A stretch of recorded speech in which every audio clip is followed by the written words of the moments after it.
सुप्रभात. जय जय रामकृष्ण हरी. 365 दिवसांच्या प्रवचन मालिकेतील आजचा दिवस 163. परमार्थ साधने हाच आपल्या जन्माचा खरा हेतू. द्वैतामध्ये दुःख आहे तर एकामध्ये सुख आहे आणि आनंद आहे. आपण एकामध्ये राहिलो तर आनंद मिळेल. हे जगत पुष्कळ भासले तरी ते एकच आहे. प्रपंचाच्या 10 दिशा आहेत. आपण परमार्थाची मात्र एकच दिशा आहे. तिच्याकडे आपण लक्ष लावावे. काही न करणे अर्थात मनाने हा खरा परमार्थ होय. परमार्थामध्ये उपाधी मुळीच नाही.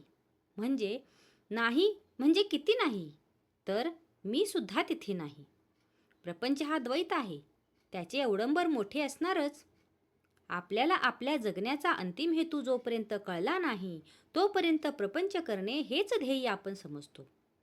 वास्तविक मनुष्य प्राणी हा देह आणि मन दोन्ही मिळून आहे, म्हणून त्याने ऐहिक आणि परलौकिक दोन्ही गोष्टी साधल्या पाहिजेत. परमार्थ साधने हाच आपल्या जन्माचा खरा हेतू आहे.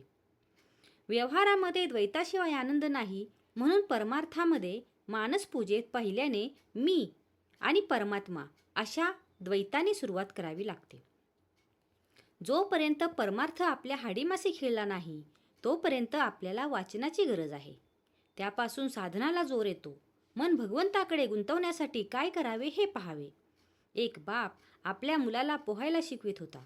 बापाने मुलाला पहिल्या प्रथम घोटे इतक्या पाण्यात आणले, नंतर ढोपरा इतक्या पाण्यात आणले, नंतर थोडे आणखी पुढे नेले आणि एक दिवस त्याने त्या मुलाला पाण्यात खेचून घेतले. त्याप्रमाणे आपले गुरु आपल्याला परमार्थ शिकवत असतात. आपण मात्र पाण्यात उतरले पाहिजे. देहाने प्रपंच केला तर फळाला येत नाही. म्हणून संतांनी नामस्मरणाचा मार्ग सांगितला. पण आमचे शहाणपण, आमचा अभिमान नाम घेण्याच्या आड येतो, त्याला काय करावे? हा अभिमान दुसरा कुणी उत्पन्न करतो असे थोडेच आहे.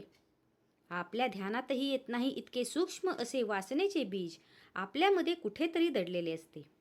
त्यामुळे लौकिकाची अभिलाषा सुटत नाही. याकरिता संतांनी एक मार्ग सुचवला आहे आणि तो म्हणजे नामस्मरण. नामस्मरणामध्ये राहून विषयांची उर्मी उठू न देणे, प्रपंचातली विघ्ने सूचना वजा असतात ती आपल्याला जागे करतात. जन्माला आलो तो भगवंताला ओळखण्यासाठी हे विसरू नये, म्हणून विघ्नांची योजना असते. विघ्ने ही आपण भगवंताच्या जवळ जाण्याकरताच येतात. तेव्हा त्यांना न घाबरता भगवंताच्या नामातच स्वतःला विसरून जाणे हाच परमार्थाचा सोपा मार्ग आहे.